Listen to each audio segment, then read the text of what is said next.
Comme vous le savez, l'Occident s'effondre. Je vous ai montré tant de vidéos. Je ne sais même pas par où commencer. Mais chaque semaine, pratiquement tous les 2 jours, nous recevons de nouvelles vidéos qui viennent d'Europe. Mais cela se passe aussi en Australie. Et la fréquence de ces vidéos s'accélère. Regardez ça. Évidemment, j'ai fait une vidéo séparée à ce sujet. C'est arrivé l'année dernière. Je ne peux pas vous passer la vidéo. Je mettrai les liens de toutes ces vidéos que je vais vous montrer dans la description. L'adolescent blanc de 16 ans, Declan, a été suivi jusque dans sa maison à Mandurah par des jeunes Soudanais qui l'ont poignardé 56 fois et lui ont infligé 66 blessures par objet contondant. Cette vidéo est absolument horrible. Regardez ça, ils sont juste en train de le frapper et il est mort. Et l'un des gars n'a même pas pu être emprisonné parce qu'il était trop jeune pour être considéré comme responsable d'un meurtre.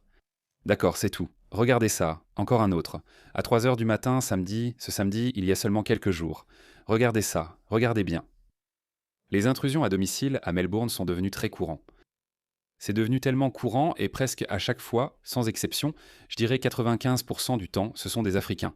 Donc à 3 heures du matin, samedi, 4 hommes d'apparence africaine ont fait irruption dans la maison d'un homme sans défense de 76 ans, laissant du sang étalé sur les murs avant de voler sa voiture, simplement pour une voiture. Un Australien âgé traumatisé dans son propre lit. Regardez, Glen Waverley est un quartier très agréable. C'est une belle maison. Mais l'Australie n'est plus l'Australie, les gars. Et regardez, je vous ai prévenu que ça allait arriver. Ça se passe à une échelle que personne n'avait prévue. Moi, je l'avais vu venir. Vous êtes censé vous sentir en sécurité. Et je l'ai déjà dit auparavant. Même au plus fort de nos guerres de gangs, même les membres de gangs rivaux n'entraient pas par effraction dans les maisons des gens. Ils attendaient avant que le rival sorte et ensuite ils faisaient soit une fusillade depuis une voiture, soit ils attendaient pendant que leur cible sorte de chez elle et ensuite ils la tuaient.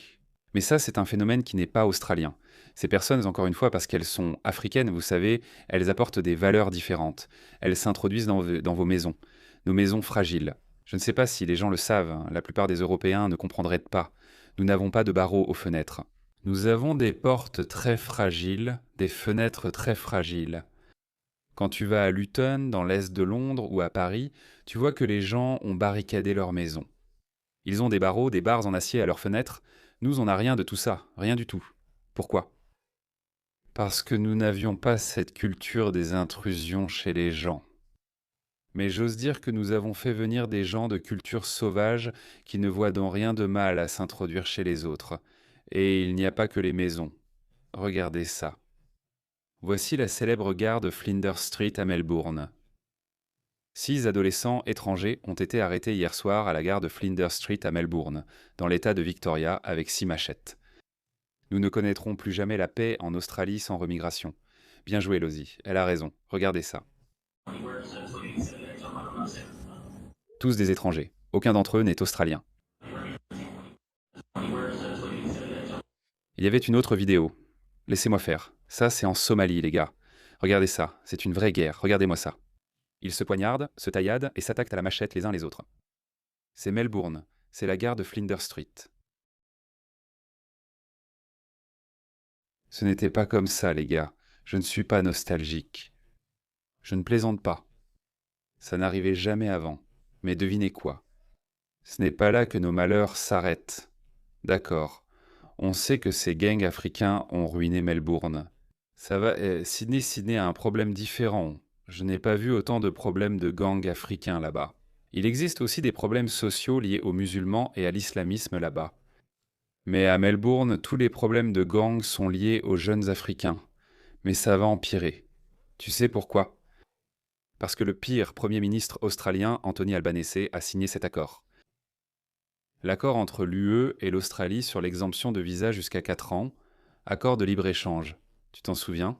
L'Union européenne et l'Australie ont signé un accord de libre-échange et de sécurité, ce qui signifie que les Européens pourront venir en Australie très facilement pour une durée allant jusqu'à 4 ans. D'accord?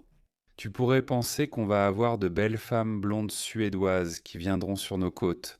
Non, ce sont les Norvégiens qui arrivent. Les Néerlandais arrivent. Non, ce seront ces Européens-là. Regarde ces nouveaux Européens. Voici l'Espagne. L'Espagne, si tu te souviens, leur pathétique Premier ministre, Pedro Sánchez, a légalisé un demi-million de clandestins. Un demi-million de clandestins, majoritairement africains subsahariens et nord-africains. C'est de les légaliser. Et c'est ce qui se passe dans les rues d'Espagne. Nous pensons que l'Allemagne, la France, la Belgique sont assez mauvais. Mais je vois plus de ces vidéos venant d'Espagne que d'autres pays. Et pourquoi cela ? Parce qu'un demi-million de clandestins ont été légalisés. En conséquence, un autre million d'Africains a déferlé sur l'Espagne. Parce que quand on récompense la criminalité, qu'est-ce qui se passe ? La criminalité augmente. Regardez ça. Regardez ça, ce type. Pas un Espagnol, pas un Espagnol. Il s'en prend à 7. Un Espagnol avec un chien. Je ne sais pas pourquoi il ne le détache pas. Regarde ça, il se contente de le poursuivre. Regarde, il frappe et donne des coups de pied au chien. Regarde, détache juste ton chien, mec. Détache ton chien. Regarde, le chien veut le mordre. Et il lui donne un coup de pied. Le chien peut s'en charger tout seul. Regarde ça. Tous ces autres Espagnols ne font que regarder. Donc, c'est ce genre d'Espagnols qui viendront en Australie. Ce sont les Européens qui viendront en Australie. Comme si nous n'étions pas déjà assez enrichis par la culture africaine. On va en avoir encore plus. Et si tu dis quelque chose, tu es raciste. Je le dis. Je prends le risque. Je m'attends à ce qu'on frappe à la porte. Ça va arriver à un moment donné. Ils viennent encore d'arrêter quelqu'un au Royaume-Uni pour avoir parlé d'un crime où une femme britannique était harcelée par des migrants. Elle est allée voir la police. Ils n'ont pas prêté attention. Ils ont dit non. Et si vous allez voir la presse, alors vous serez accusé d'incitation à la haine raciale. Donc elle n'a pas prêté attention. Elle est allée voir le journaliste citoyen. Il en a parlé sur Twitter ou Facebook. Il n'était même pas un journaliste des grands médias ou quoi que ce soit. Juste un journaliste citoyen. Et ils viennent de l'arrêter. Donc je ne sais pas. Ça peut aussi m'arriver. Mais je préfère vivre debout que de vivre à genoux. Ça va arriver. Je ne sais pas.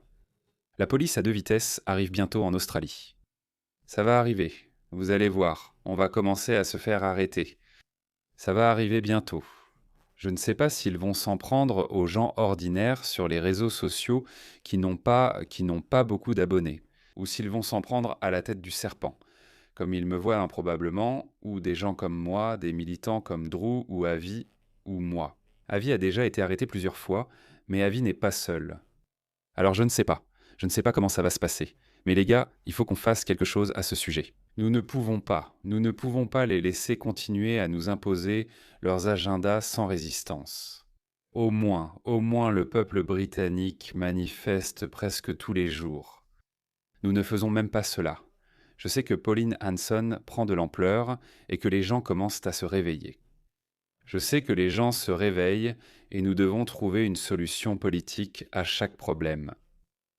Je ne vous demande pas de faire des émeutes, mais nous devons manifester. Nous devons redoubler d'efforts parce que ce qui se passe dans la banlieue de Melbourne ça va aussi se répandre dans d'autres villes. Ça va arriver partout. Et ils ne vont pas changer de cap parce qu'ils sont noyés dans leur dogmatisme idéologique. Ils croient qu'ils sont les justes et que nous avons tort. Euh, Ça ne va pas s'arrêter.